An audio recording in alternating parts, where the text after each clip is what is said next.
அனைவருக்கும் வணக்கம். இது உங்கள் வேலர் போலீஸ் ட்ரைனிங் அகாடமி சென்னை. நம்ம இன்றைக்கி என்ன பார்க்க போகிறோம்னா டிஎன்எஸ்ஆர்பிஎஸ்ஐ 2025க்கான எக்ஸாம் டேட் அனௌன்ஸ் பண்ணிட்டாங்க. உங்களுக்கு காலையில் ஒரு மெமோரண்டம் வந்துச்சு. இப்போ வந்து உங்களுக்கு அஃபிஷியலாக டிஎன்எஸ்ஆர்பி வெப்சைட்லேயே அப்டேட் பண்ணிட்டாங்க. லாஸ்ட்டில் பார்த்தீங்கன்னா இன்ஸ்ட்ரக்ஷன் ஃபார் கேண்டிடேட் அதில் பார்த்தீங்கன்னா நீங்கள் உள்ளே போய் பார்த்தீங்கன்னா லாஸ்ட்டில் உங்களுக்கு எக்ஸாம் டேட் அனௌன்ஸ் பண்ணிட்டாங்க. கீழே பாருங்கள் 21/12/2025 வந்து முற்பகலில் மெயின் எக்ஸாமும் பிற்பகலில் தமிழ் தகுதி தேர்வும் உங்களுக்கு நடத்துகிறாங்க. இது வந்து common for all department quota plus open கோட்டாக்கு 2 பேருக்கும் ஒரே எக்ஸாம் அப்படின்னு சொல்லிட்டாங்க. இது இல்லாமல் உங்களுக்கு டிபார்ட்மெண்ட் கோட்டாக்கு இன்ஸ்ட்ரக்ஷன் கொடுத்துருக்காங்க. மெயினாக இன்ஸ்ட்ரக்ஷனாக அவங்க வந்து ஃபிசிக்கல் மெஷர்மெண்ட்டு அவங்களுக்கு கிடையாது. ப்ளஸ் ஃபிசிக்கல் எண்டூரன்ஸ் டெஸ்ட்டு கண்டிப்பாக இருக்குது. ஓப்பன் மாதிரியே அவங்களே கன்சிடர் பண்ணுவாங்க. அதேமாதிரி அவங்களுக்கு என்னென்னா டிபார்ட்மெண்ட் கோட்டாவில் இருக்கிறப்ப ஒரு 5 மார்க்ஸ் வந்து அந்த டியூட்டி மீட்டுக்கு கொடுப்பாங்க. அது வந்து கிடையாது. அதுக்கு பதிலாக அவங்க என்சிசி என்எஸ்எஸ் ஸ்போர்ட்ஸ் சர்டிஃபிகேட் இருந்துச்சுன்னா அவங்க காமிச்சிக்கலாம். அது 5 இயர்ஸ் ஆகிருக்கணும். அப்புறம் பார்த்திங்கன்னா இதில் ஓப்பன் கோட்டா மாணவர்களுக்கு வந்து எடிட் பண்ண முடியுமானா எடிட் பண்ணுற ஆப்ஷன் ஓப்பன் கோட்டாக்கு இருக்கிற மாதிரி இல்லை. டிபார்ட்மெண்ட் கோட்டா பண்ணுற மாதிரி தான் ஆப்ஷன் இருக்குது.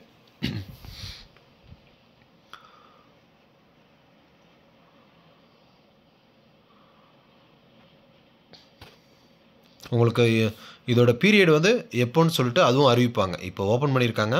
இந்த எடிட் ஆப்ஷன் வந்து எவ்வளோ நாள் இருக்கும் அப்படின்னு சொல்லிட்டு வெப்சைட்லேயே அறிவிப்போன்னு சொல்லியிருக்காங்க. அதுக்கப்புறம் பார்த்தீங்கன்னா உங்களுக்கு என்சிசி என்எஸ்எஸ் இதெல்லாம் உங்களுக்கு சர்டிஃபிகேட் சொல்கிறாங்க. மெயினாக டிபார்ட்மெண்ட் கோட்டா வந்து நிறைய மாணவர்கள் டிபார்ட்மெண்ட் கோட்டா ஓப்பன் கோட்டா 2 பேருக்கும் ஒரே கட் ஆஃபாக இருக்குமா? கிடையாது. டிபார்ட்மெண்ட் கோட்டா 20% தனியாக இருக்காங்க. அவங்களுக்கு தனி கட் ஆஃப் இருக்கும். ஓப்பன் கோட்டா மாணவர்களுக்கு தனியாக கட் ஆஃப் இருக்கும். ஆனாலும் ஆல்ரெடி ஓப்பன் கோட்டாவில் இருக்க மாணவர்கள் வந்து நிறைய பேர் வந்து டிபார்ட்மெண்ட் கோட்டா எலிஜிபிளாக இருக்காங்க. ஆனாலும் நல்லா படிக்கக்கூடிய மாணவர்கள் இருக்காங்க. இப்போவே ஃபுல் டெஸ்ட் எடுத்தாலுமே 120க்கு மேலே எடுக்கக்கூடிய அளவுக்கு அவங்களால எடுக்கிறாங்க. 60, 62லாம் தாராளமாக எடுக்கிறாங்க. அதால் டிபார்ட்மெண்ட் கோட்டா மாணவர்கள் படிக்கக்கூடிய ஓப்பனுக்கு படிக்கிறீங்க, நல்லா படிங்க. நம்ம ஓப்பன் கோட்டாவுக்கு ஃபைட் பண்ணி படிக்கணும். ஓப்பன் கோட்டா மாணவர்களோட ஃபைட் பண்ணி படிக்கிற அளவுக்கு நம்ம இருந்தீங்கன்னா தான் உங்களுக்கு நல்லாயிருக்கும். ஏன்னா உங்களுக்கு எல்லாமே உங்களுக்கு மாறி போச்சு. ஏன்னா உங்களுக்கு ஜட்ஜ்மெண்ட் இப்போது ரஞ்சித் சிங் அந்த கேஸ் ஜட்ஜ்மெண்ட்லேயுமே தெளிவாக சொல்லிட்டாங்க. டிஎன்யூஎஸ்ஆர்பியில் ஃபஸ்ட்டு எலிஜிபிள் எப்போ நீங்கள் என்ன மார்க் எடுக்கிறீங்களோ அதான் உங்களுக்கு என்னது சீனியாரிட்டி பேசும். நான் இது சம்மந்தமாக உங்களுக்கு நான் ஒரு தனியாக கூட ஒரு வீடியோ போடுறேன். அதெல்லாம் படிக்கக்கூடிய மாணவர்களுக்கு வந்து நல்லா படிங்க. இப்போ இந்த 1300 சில்லற வேக்கன்சினா நீங்கள் ஃபஸ்ட்டு 100க்குள்ளே இருக்கணும்னு நினைங்க. ஃபஸ்ட்டு 100க்குள்ளே யார் மார்க் எடுக்கிறீங்களோ அவங்க தான் ஃபஸ்ட்டு இன்ஸ்பெக்டர் ஆக முடியும். அதெல்லாம் மாணவர்கள் வந்து வேலை கிடைக்கணும்னு நினச்சி படிக்கிறதோட நம்ம ஹாஸ்டலில் நம்ம அகாடமியில் படிக்கக்கூடிய மாணவர்களுக்கு நம்ம அதான் சொல்கிறது. ஃபஸ்ட்டு 100க்குள்ளே வரணும். ஸ்டேட் லெவலில் ஃபஸ்ட்டு 100க்குள்ளே வரணும்னு சொல்லி படிங்க. நல்லா படிங்க. அப்படி படிச்சிங்கன்னா தான் உங்களுக்கு நல்ல மார்க் வாங்க முடியும். ஏன்னா நீங்கள் ஃபஸ்ட்டுக்கும் லாஸ்ட்டுக்குமே வந்து நிறைய டிஃப்ரெண்ட் இருக்கும். கிட்டத்தட்ட ஒரு ஃபஸ்ட்டு 100க்குள்ளே இருக்கிறவருக்கும் 1000ல் இருக்கிறவருக்கும் ஒரு 3 வருஷத்துக்கு அப்புறம் தான் அவர் இன்ஸ்பெக்டரே ஆவார். அதனால் இது மாதிரிலாம் நிறைய வேரியேஷன் இருக்குது. அதனால் நீங்கள் எக்ஸாமுக்கு படிக்கக்கூடியமே இப்போயே வந்து புல் பண்ணி நல்லா படிங்க. ஏன்னா நீங்கள் போதுன்றது விட்டுறக்கூடாது. நீங்கள் எவ்வளோ மார்க் எடுக்க முடியுமோ அவ்வளோ மார்க் எடுக்கணும். அதால் நீங்கள் அது மாதிரி படிங்க. ஜஸ்ட்டு பாஸ் ஆனோம். இப்போ நிறைய பேர் வந்து அந்தந்த எக்ஸாமுக்கு போய்ட்டு மாறி போய் படிக்கிறாங்க. அப்படி படிக்காமல் ஃபுல் ஃப்ளெஜ்ஜாக உட்காந்து படித்து மார்க் வந்து எக்ஸாமில் எவ்வளோ ஸ்கோர் பண்ண முடியுமோ அவ்வளோ ஸ்கோர் பண்ணிங்கன்னா தான் பெட்டராக இருக்கும். அப்போ தான் உங்களுக்கு ஃபஸ்ட்டு உங்களுக்கு ப்ரொமோஷன் வரும். அதனால் அதுக்கேற்ற மாதிரி படிங்க. அதேமாதிரி உங்களுக்கு ரொம்ப கம்மியாக இருக்குது, டேஸ் கம்மியாக இருக்குது. உங்களுக்கு அரௌண்டு பார்த்தீங்கன்னா உங்களுக்கு ஒரு 85 டேஸ் 83 டேஸ் கிட்டே இருக்குது. அதெல்லாம் ஃபிசிக்கல் பண்ணக்கூடிய மாணவர்கள் வந்து ஃபிசிக்கல் பண்ண ஸ்டார்ட் பண்ணிடுங்க.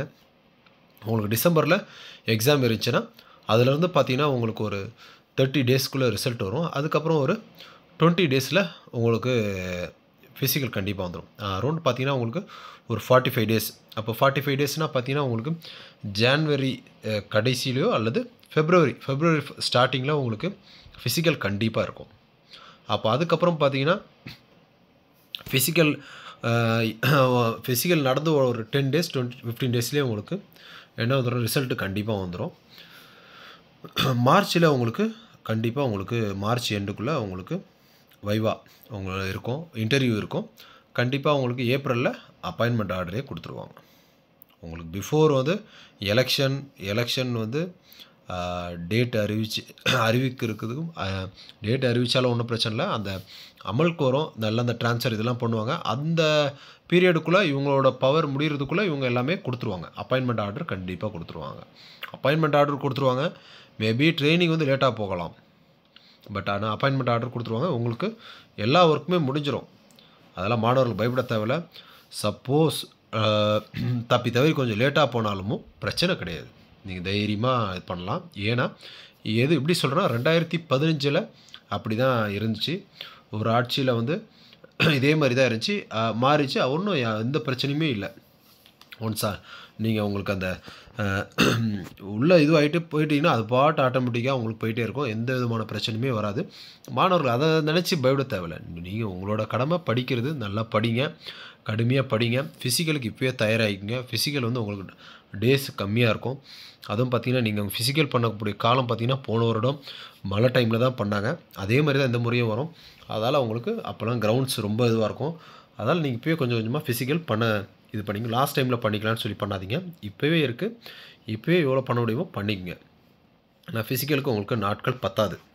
மெயினாக உமன்ஸுக்கு வந்து ஃபிசிக்கல் சுத்தமாக பத்தாது. நிறைய பேர் உமன்ஸ் வந்து ஃபிசிக்கலில் தான் போவாங்க. எக்ஸாமில் பாஸ் ஆகிடுவாங்க, ஃபிசிக்கலில் விட்டுருவாங்க. அதால் ஃபிசிக்கலை எவ்வளோ பண்ண முடியுமோ இப்போயே ஃபிசிக்கல் ஸ்டார்ட் பண்ணிக்கங்க. அப்போ தான் உங்களுக்கு பெட்டராக இருக்கும். இதுக்கப்புறம் பார்த்திங்கன்னா உங்களுக்கு எக்ஸாம் டேட்டு இதெல்லாமே தள்ளி போகாது. அதெல்லாம் பயப்பட தேவையில்லை. மாணவர்கள் வந்து படிக்கக்கூடிய மாணவர்கள் வந்து தொடர்ச்சியாக படிங்க. வேறு ஏதாவது டவுட் இருந்தால் நம்ம கமெண்ட் பாக்ஸில் கமெண்ட் பண்ணுங்கள். அதேமாதிரி டெலிகிராம் குரூப்பில் நம்மளோட டெஸ்ட் பேட்ச் ஷெடியூல் வச்சுருக்கேன். காக்கி சட்டை டெஸ்ட் பேட்ச் ஷெடியூல் எல்லாமே அக்டோபர் 2 உங்களுக்கு எல்லா டெஸ்ட் பேட்சுமே உங்களுக்கு ஸ்டார்ட் ஆகுது. இன்றைக்கி ஃபுல் டெஸ்ட்டு ஸ்டார்ட் ஆகிருக்கு. அதோட இது போடுறேன். ஃபஸ்ட் டே 1 டெஸ்ட் காப்பி போடுறேன். விருப்பம் இருக்குமானவங்க ஜாயின் பண்ணிக்கலாம். வேறு ஏதாவது டவுட் இருந்தால் கமெண்ட் பாக்ஸில் கமெண்ட் பண்ணுங்கள். Thank you friends. தேங்க்யூ.